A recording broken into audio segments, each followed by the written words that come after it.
어떤 종목을 사야 되는 거지? 언제 팔아야 되는 거지? 주식, 너무 어렵지 않나요? 언제까지 이런 고민만 하고 계실 건가요? 주식 투자의 새로운 패러다임 진검승부. 진검승부 채널에서는 기업 분석 및 주식 투자에 관한 기초 강의를 무료로 공개하며 초보 개미 투자자들에게 유용한 정보를 제공하고 있습니다. 또한 밥TV 라이브 유료 회원 가입 시 실전 투자에 꼭 필요한 회계 및 기업 분석 심층 강의 내용까지 제공받으실 수 있습니다.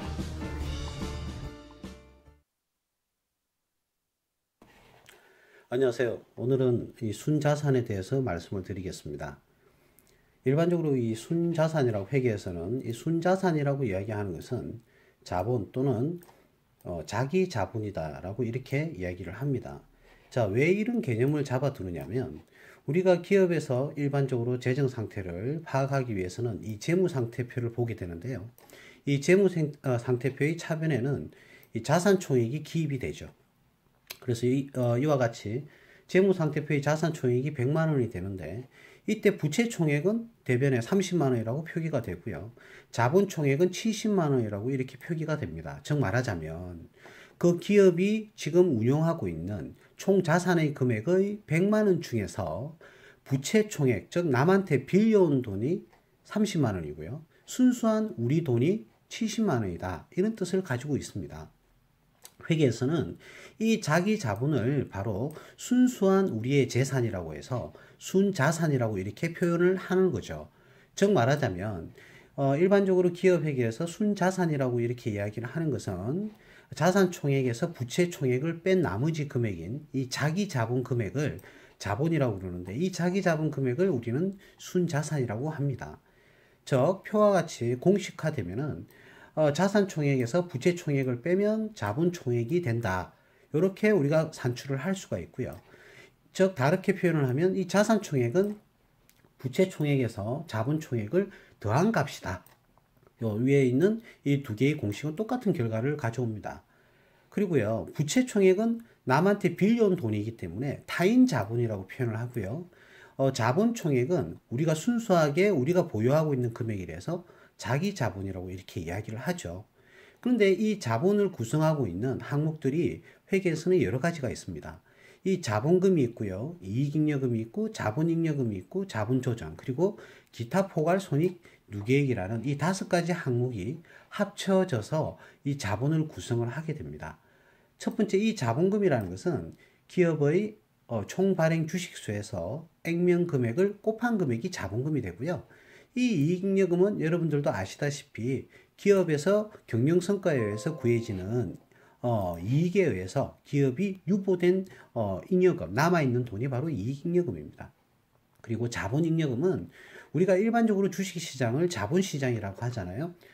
이 기업에서 발행한 주식을 발행을 하거나 또는 감자하거나 할 때 우리 기업에서 얻게 되는 잉여금을 자본잉여금이라고 그러죠. 그래서 이익잉여금과 자본잉여금의 가장 큰 차이점은 기업의 경영활동으로 인해서 돈이 남으면 이익잉여금이 되고요. 그 해당 기업의 주식의 발행과 주식의 감자에 의해서 돈이 남게 되면 우리는 자본잉여금이라고 부릅니다. 그리고 자본조정은 우리 회사 주식의 거래로 인해서 우리 회사 그 해당 기업의 주식의 거래로 인해서 손해를 보는 개념이 바로 자본조정이 됩니다. 즉 자본잉여금은 우리 회사 기업의 주식 거래로 인해서 남는 돈, 잉여금은 남는 돈이잖아요. 반대로 자본조정은 오히려 손해를 보는 돈이 바로 자본조정이 되죠. 그럼 하나의 예를 든다면 우리 회사의 주식을 액면가액 10,000원짜리 주식을 11,000원에 발행했다. 그러면 우리 회사에 입금되는 금액은 11,000원이 되겠죠. 그러나 10,000원짜리 주식을 주고 11,000원을 받게 되면 1,000원만큼 초과하게 됩니다. 이걸 일반적으로 주식 발행 초과금이라고 이렇게 이야기를 하는데요. 어쨌든 기업에 유입되는 금액이 1,000원만큼 많아집니다. 즉 남는 돈이 되는 거죠. 그래서 자본잉여금이 되고요. 반대로 10,000원짜리 주식을 9,000원에 우리가 발행을 하는 경우가 있는데 액면금액 10,000원짜리 주식을 투자자에게 주식을 주고요. 대금은 9,000원만 받는 거죠.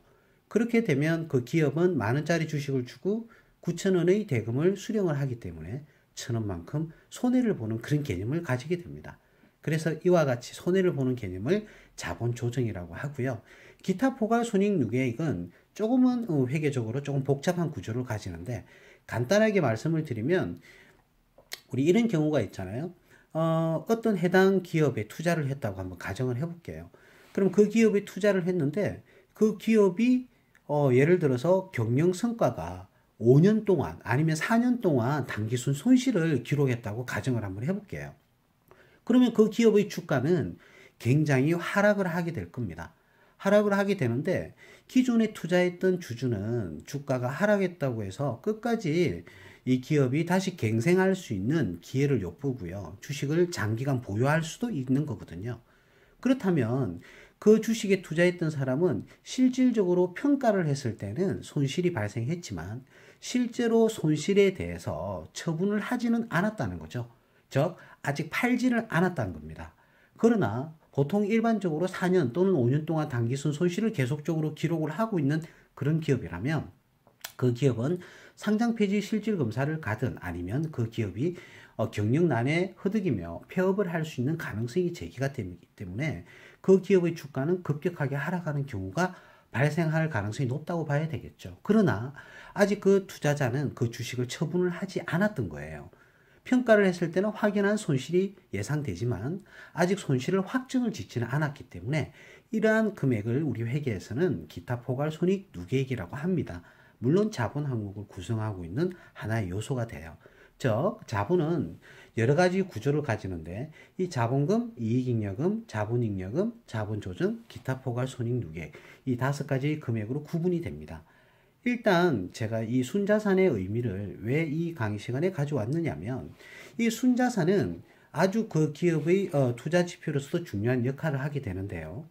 이 순자산에서 기업이 보유하고 있는 순자산에서 나누기 총 발행 주식 수를 하게 되면 한 주당 순자산액이 되겠죠. 그것을 일반적으로 BPS라고 이렇게 표현을 합니다. 이 BPS를 우리가 산출하기 위해서는 순자산의 의미를 정확하게 우리는 알고 있어야 되기 때문에 이 순자산을 설명을 하였습니다. 이 순자산이 이제 의미가 확실히 이해가 가는지 모르겠는데 한 번 더 설명을 드려볼게요. 한 번 더 기업의 순자산이라는 것은 자산총액에서 부채총액을 뺀 자본총액인데 다르게 표현을 한다면 기업이 보유하고 있는 자산총액이 100만 원일 때 부채총액, 즉 남한테 빌린 돈이 30만 원이다. 그러면 순수한 우리 돈은 70만 원이다. 요 70만 원이 바로 순수한 자산이 되고요. 이 자본총액의 종류는 자본금, 이익잉여금, 자본잉여금, 자본조정, 기타 포괄 손익 누계액의 5가지로 구성되어 있다. 단 자본조정은 이 자본총액을 감소시키는 항목임을 잊지 말으셔야 합니다. 그래서 이 자본조정은요, 항목은 재무상태표 상에 마이너스로 표시가 됩니다. 회계에서는 마이너스로 표시가 되는 부분은 갈로로 표시가 돼요. 즉 자본조정의 금액에는 갈로가 쳐져 있죠. 즉 마이너스를 해야 된다라고 이야기를 해주는 것입니다. 이러한 부분도 참고로 알고 계시고요. 순자산의 금액을 구하는 방법을 이제는 아셨기 때문에 다음 강의에서는 우리가 알고자 하는 PBR이라는 이 재무 분석하는 기법을 한번 연구해 보도록 하겠습니다. 감사합니다.